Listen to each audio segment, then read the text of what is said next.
Салам достор, каналыма кош келиңиздер. Бүгүн сиздер менен чай менен ичүүгө аябандай даамдуу сонун сгушонка кошулган рогалики жасайбыз. Видеонун аягына чейин карап, мен менен бирге болуңуздар. Аябандай даамдуу болот. Ошону менен бирге эле бат дагы жасалат. Сөзсүз түрдө сиздер дагы жасап көрүңүздөр. Анда эмесе кеттик. Эң биринчи бөлмө температурасында турган сливочный майыбызды салып алабыз дагы. Майды эритпейбиз, катык да болбош керек, бөлмө температурасында болуп, жумшак болуп туруш керек. Андан кийин алдын ала илеп алган ундун үстүнө разрыхтель салып, аралаштырып, биздин сметана менен сливочный майыбыздын үстүнө кошуп, биринчи лопатанын жардамы менен ушундай кылып аралаштырып алсаңыздар болот.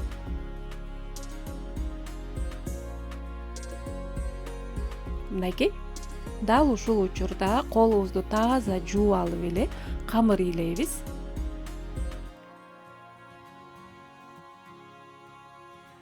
Аябандай жумшак, сонун камыр болот. Мынакей биздин камырыбыз даяр болуп калды. Даяр болгон камырды жарым саатка муздаткычка сала турабыз. Мынакей. Мынакей биздин камырыбыз жарым саат муздаткычта туруп, тыныгып чыкты. Эми даяр болгон камырды 3 бөлккө бөлүп алабыз дагы.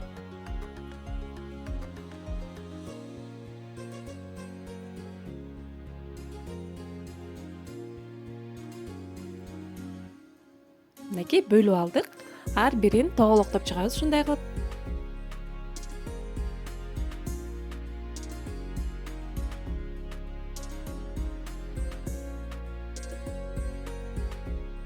Мынакей биздин камырыбыз даяр. Эми чекесинен жайып баштайбыз.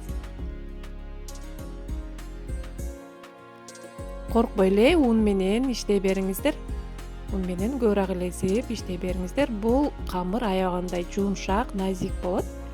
Эми ушундай формочканын жардамы менен кесип алабыз. Менде форманын диаметри 21 сантиметр. Ушундай тоголок кылып кесип алабыз дагы. Бул жерде биз 8 штук рогалик чыгарабыз.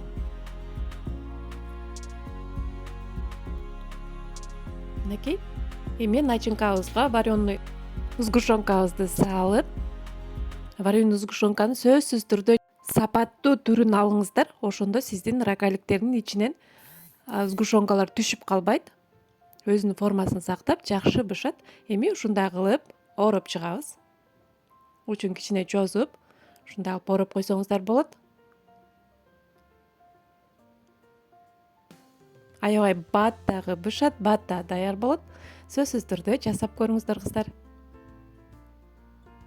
Мынакей.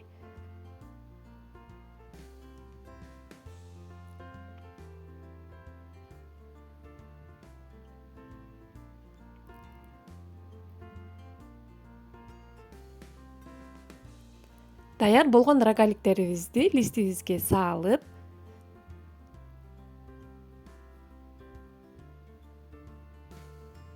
мынакей 180 градуста бышырып алсаңыздар болот. Бир 20 мүнөткө жетпей эле бышып чыгат. Мынакей биздин аябандай даамдуу, жумшак болгон рогаликтерибиз бышып чыкты. Толуктай муздатып, үстүнө сахарный пудрадан себебиз. Биздин тестабызга шекер кошулган жок. Ошондуктан сахарный пудраны көп өлчөмдө эле үстүнө сеп, дасторконго тартып, жей берсеңиздер болот.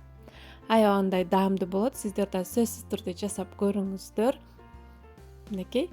Ичи дагы аябандай слоёный сонун болду. Көңүл бурганыңыздар үчүн чоң рахмат.